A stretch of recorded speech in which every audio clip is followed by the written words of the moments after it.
Alors je reprends justement le film avec mon deuxième Birotor, le Lama V3 bien sûr. Je l'avais même équipé à l'époque d'un patin pour pouvoir y mettre la cam On 2, je sais plus comment elle s'appelait, une des toutes premières cams quoi, pour pouvoir faire du film embarqué avec, complet, toujours en état de vol. Alors toujours pareil, les batteries je ne sais pas, les là, elles sont peut-être encore bonnes, à voir quoi. Beau petit Lama, superbe. Ça, c'est un beau petit joujou. Je l'avais converti à l'époque. C'était un Husky.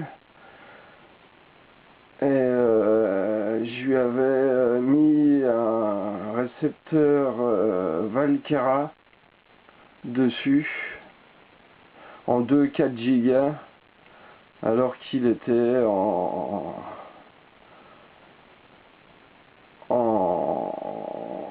antenne normale quoi, je ne sais plus en quelle fréquence, en 72. Voilà d'ailleurs la télécommande que je lui avais attribuée, qui est une Valkera quoi. Voilà pour le petit Sky. Celui-là j'ai beaucoup volé avec. Il vole toujours sans aucun problème. C'est vraiment une référence dans le domaine du modélisme, de l'aéromodélisme en tout cas quoi. Ensuite nous passons à un de mes tout premiers avions, le Radar. Avion 2 axes, enfin 3 axes avec le moteur si on peut dire quoi. Donc moteur, dérive, profondeur. Avion de débutant, à l'époque on débutait avec ça.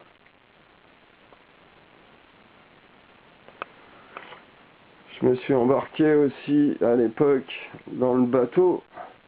Voici le Portofino.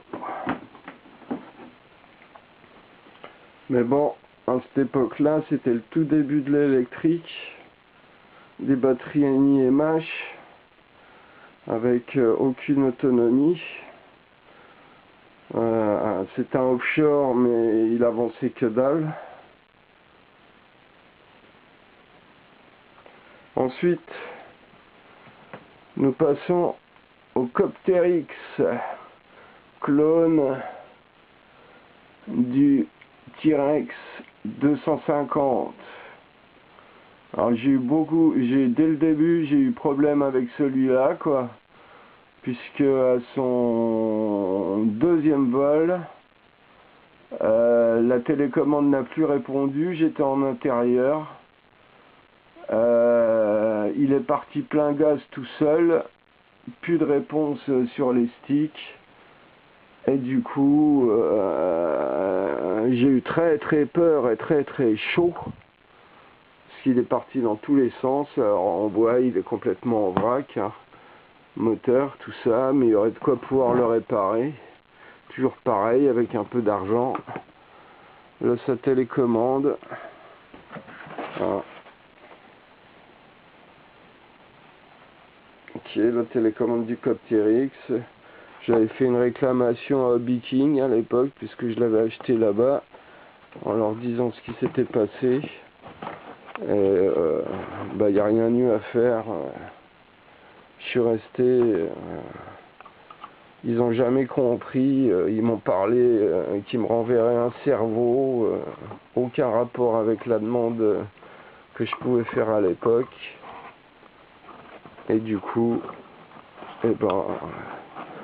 toujours pareil, manque de moyens pour pouvoir m'en occuper et pouvoir le réparer. C'est dommage parce que c'est un bel appareil, tout métal, 100%. On voit bien, moteur moteur brushless bien sûr. Superbe quoi, mais hélas, beaucoup de réparations à faire dessus. Là on passe aux vieilles télécommandes, les modules multiplex, c'est ce qui se faisait de mieux à l'époque. C'était pas programmable, hein, mais il y avait déjà pas mal de possibilités comme vous pouvez le voir. Hein, différents réglages possibles. Ça c'était de la télécommande, hein. Déjà du mode 1, toujours été en mode 1 personnellement. Réglage des trims, bien sûr, niveau de la batterie, etc., etc. Enfin, il y avait beaucoup de choses sur ces télécommandes là déjà à l'époque, ce qui était rare pour l'époque. Moi je n'en avais pas à ce moment-là, bien sûr. J'avais une simple robe économique 3 voies au départ, et ensuite j'ai eu une Groupner 4 voies. Après on passe à un appareil que l'on m'a donné.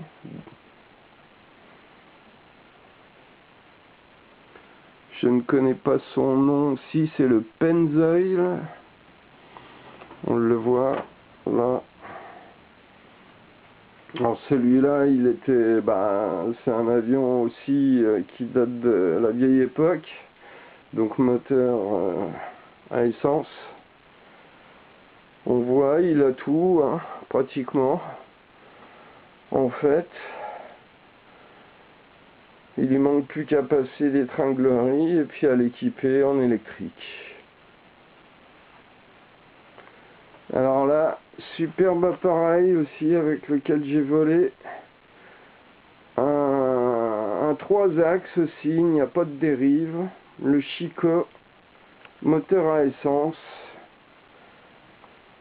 Voilà. Alors qu'est-ce que j'ai pu m'amuser à le démarrer, à régler le moteur, etc. Avec son petit bonhomme dedans, tout ce qui va bien. On voit bien l'empennage arrière. Il y a uniquement la profondeur, pas de dérive. Mais il a des ailerons.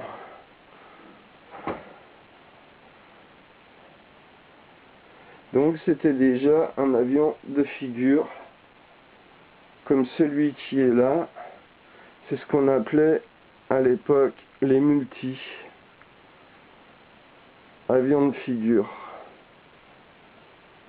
Ensuite, on passe au N80, enfin il s'appelle pas N85, il s'appelle Produo Bird.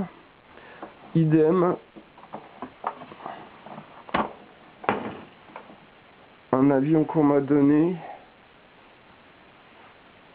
Là, sa vue d'ensemble.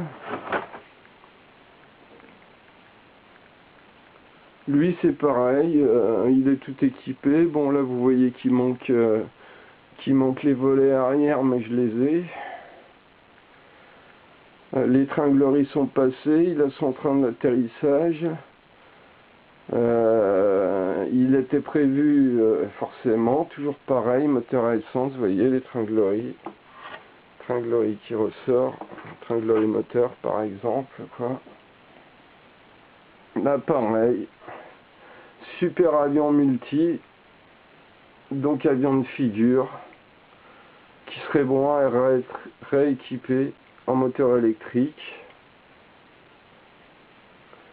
Et un avion dont je suis assez fier mais qui n'a jamais été terminé, c'est une reproduction du Spitfire des années 40, que l'on a avec un pote trouvé le plan sur Model Magazine, un tout petit plan, hein, vous imaginez, Model Magazine sur un format A4. Cet avion normalement fait 1,50 m d'envergure. Nous l'avons agrandi au rétroprojecteur et pour qu'il atteigne 75 cm d'envergure. On voit bien, c'est une fabrication comme on n'en fait plus du tout maintenant. Fabrication complètement en bois, avec couple, anti-couple. On voit bien un peu comment est fabriqué quand on le retourne l'arrondi. Uniquement des lattes de bois qu'on colle les unes le long des autres en les biaisant pour réussir avec les couples qui sont là, qui sont des couples donc en arrondi, ce qu'on appelait les couples, couple anti-couple.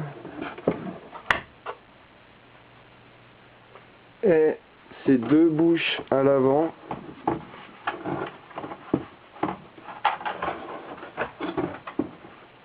voilà, que l'on a fabriqué avec un moule en bois et de la fibre de verre. Ça, c'est de la fibre de verre. Alors, il a aussi son empennage arrière qui est là.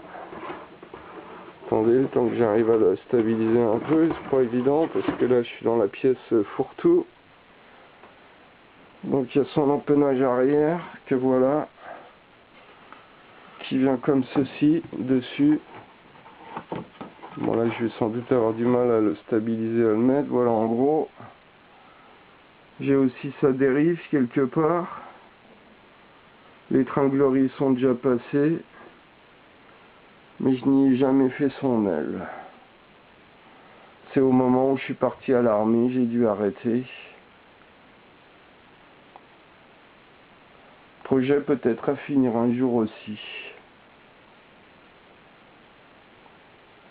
Voilà, je crois que maintenant on a fait le tour un peu de tous mes appareils. On refait un petit tour d'horizon.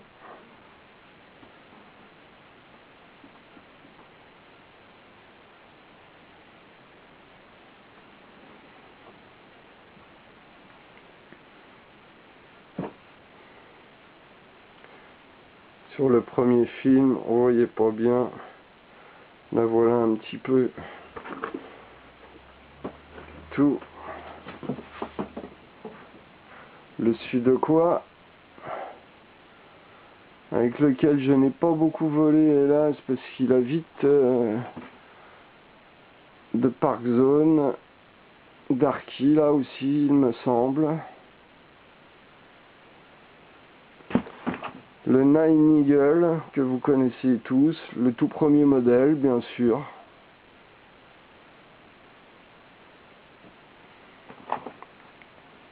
Après bon bah il y a les Pico Z, hein. Il y a toute une série de Pico Z. Il y a un microté que vous avez pu voir là-bas dans la deuxième pièce sortie de sa boîte. Nous arrivons à notre fameux, ça c'est le tout premier, la toute première voiture que j'ai achetée quand je suis arrivé ici il y a 5 ans, Chrysler de chez Traxxas, qui était un VL à l'époque et que j'ai transformé en VXL, donc avec moteur brushless, LiPo au lieu de NiMH, qui a une super bombasse.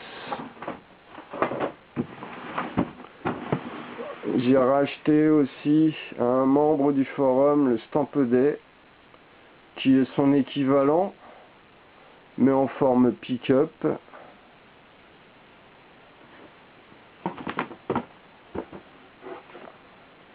Le 120D01.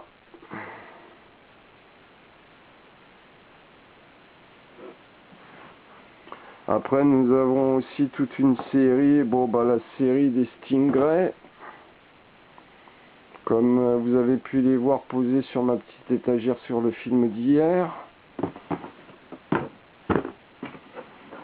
La série X-Twin, J'ai volé avec aussi. Alors là par contre, c'est pas des cerveaux, c'est des commandes avec tout ou rien, à électroaimant quoi. Mais ça vole quand même. Il y a de quoi s'amuser un petit peu. Le X-Twin Pro, pareil, tout ou rien. C'est du 3D aussi, soi-disant. Mais bon, pas du tout évident à piloter, à cause du fait que ce soit du tout ou rien.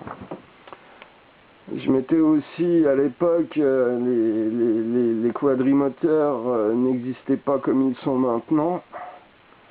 Ça, c'est le Jamjet.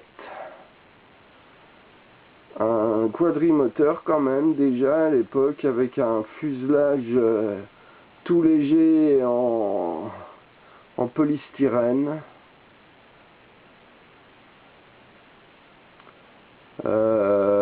Si vous remontez dans mes osios, vous allez à la première page, vous verrez des vidéos de tous ces appareils-là en fait. Tous ces appareils sont filmés en vol. Après, toujours une série de Pico Z, bien sûr. Là, j'en ai je ne sais combien. On repasse pour mieux le voir sur le Bladesser. Superbe appareil aussi, le Bladesser. Appareil CP 3D. Mais vraiment de débutant, de chez Oskai. Très très facile à piloter. Il est pratiquement en état de vol. Il y a juste le support moteur arrière à changer. Je l'ai en plus quoi. J'ai la télécommande, j'ai encore les batteries. Je pense pas qu'elles soient valables parce qu'elles sont gonflées. Ah. C'était du 2S en 850 mAh. Si je ne m'abuse. Ah non, c'était déjà du 3S. Non, c'est du 3S, excusez-moi. Voilà, superbe appareil, celui-là aussi. Ça, c'est un appareil que j'aimerais bien remettre en état aussi. Et j'ai pas grand-chose à faire dessus, en fait. Je vous dis, j'ai juste le support moteur à changer. Et puis, bien sûr, toujours le même problème, les batteries, quoi.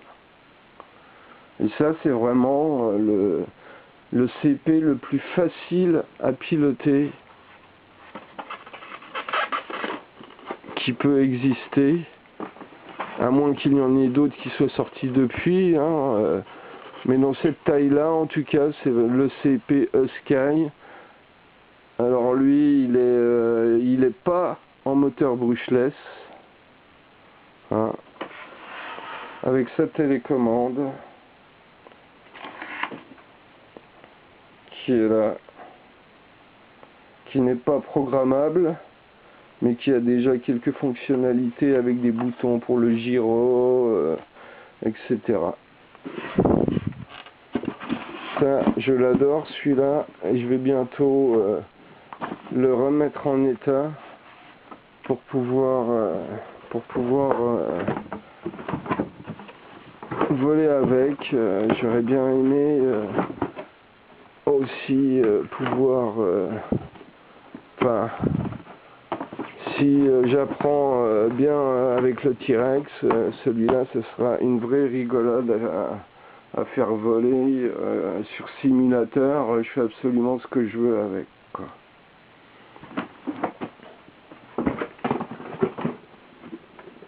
Là, je ressors la boîte du Blad 400. Vendu avec une DX6i, celle que je parlais à Laurent sur le forum.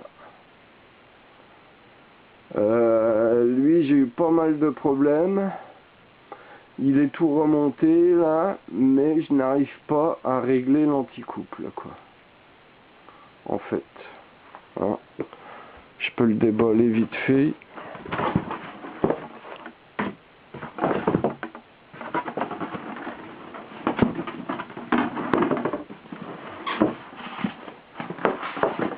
Le voilà. Il est très israélien aussi. C'est aussi un modèle 3D, vous voyez. Il a tout ce qu'il faut pour fonctionner à l'heure actuelle. L'anticouple tourne avec l'hélice, mais il part en toupie. Je ne sais pas trop pourquoi encore, parce que je ne suis quand même pas non plus un spécialiste des hélicoptères. Je suis beaucoup plus spécialisé dans les avions. Je suis un peu comme Darky, quoi. Les hélicoptères, j'ai tenté, j'ai voulu essayer, mais tout ce qui est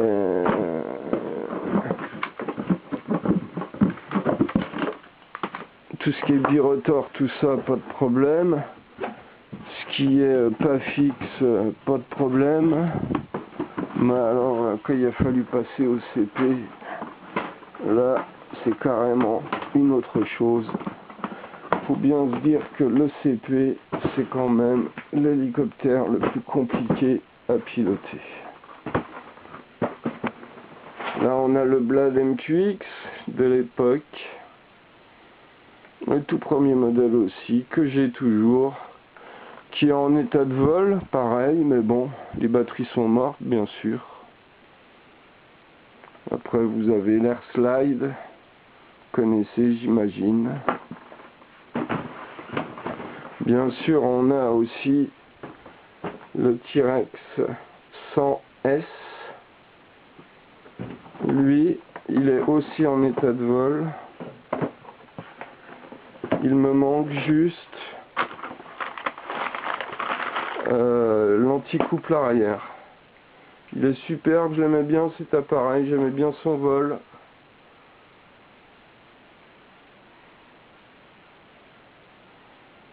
Mais il faut avoir possibilité de pouvoir racheter l'anticouple arrière.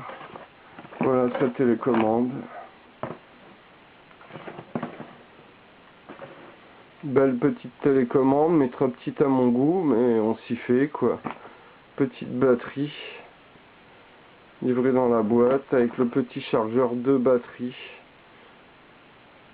Très très bon appareil, moi je trouve. Il y en a qui en sont fort mécontents, qui ne l'aiment pas du tout. On en a parlé pas mal à une époque sur le forum.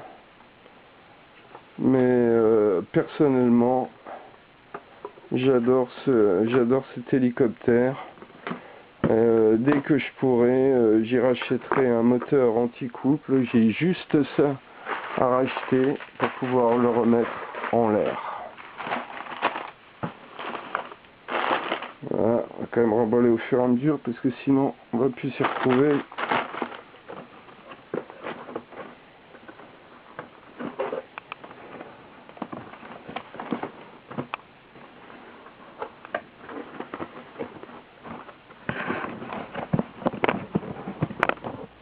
Après, il y a un tas de petits hélicoptères, l'Eco 145, le C145 que tout le monde connaît bien sûr. Par-dessus le radar, alors là j'ai un superbe avion que j'avais fait une vidéo de déballage, qui est le Cap 232, qui est toujours, c'est un kit, hein. Donc sans moteur, sans électronique, rien. C'est pour ça qu'il est toujours resté dans sa boîte, puisque c'est mon ex qui me l'a offert il y a 2 ans de ça, je crois, pour Noël. Et je n'ai jamais depuis. L'orbiteur, un des premiers aussi appareils que j'ai acheté.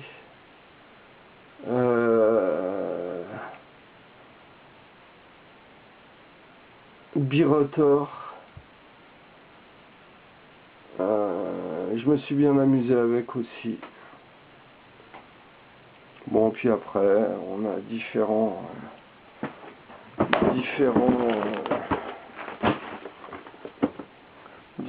appareils.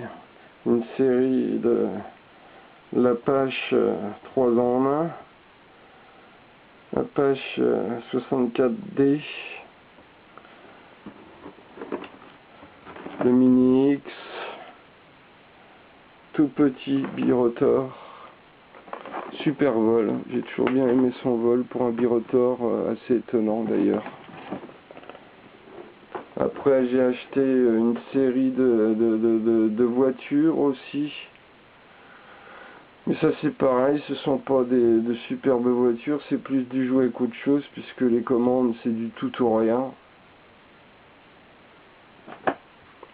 Là nous avons bien sûr les tandems, le tandem Z1, j'adore aussi, super vol, c'est du 3CH, je l'ai même en orange.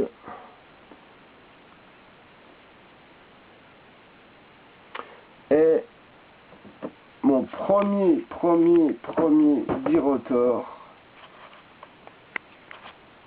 qui est le Nano Lama, qui si je me rappelle bien s'appelait le 5-5 à l'époque de chez Valkera. Un espèce de clone aussi. Et voilà, fin de la visite. Merci, ciao. J'avais oublié aussi la Minité.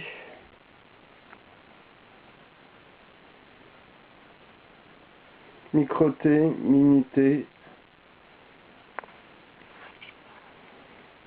La Micro-T, la voilà. Superbe bagnole, la Micro-T. J'adore. Mais il y a un problème moteur.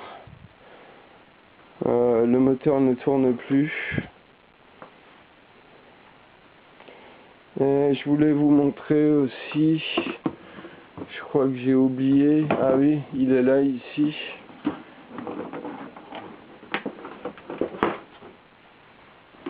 Le Falco.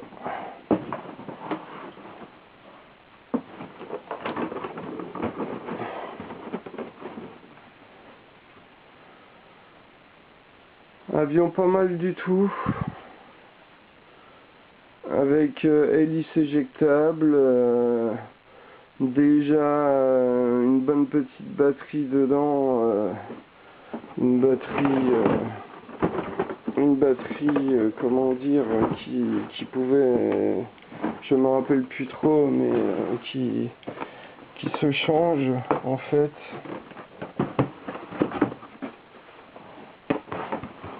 Enfin, les experts s'en rappelleront, quoi. Hein, voilà. Chargeur, voilà la batterie qui a une 8,9 volts 500 mAh en alors là j'ai pas mes lunettes, j'y vois rien, peut-être que le film permettra de le voir, je ne sais plus. Voilà, terminé.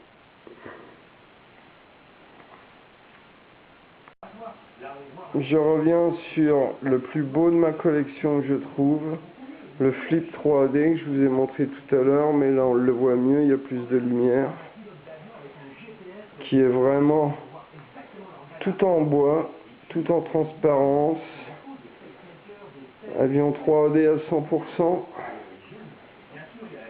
donc je vous ai donné le descriptif tout à l'heure, je vous le remontre dans toute sa splendeur. C'est vraiment le plus beau, je trouve, de ma collection. Faudra l'équiper en moteur électrique parce qu'il était équipé en moteur thermique quand je l'ai acheté d'occasion. Ce coup-ci c'est la fin réelle. Vraiment. Ciao.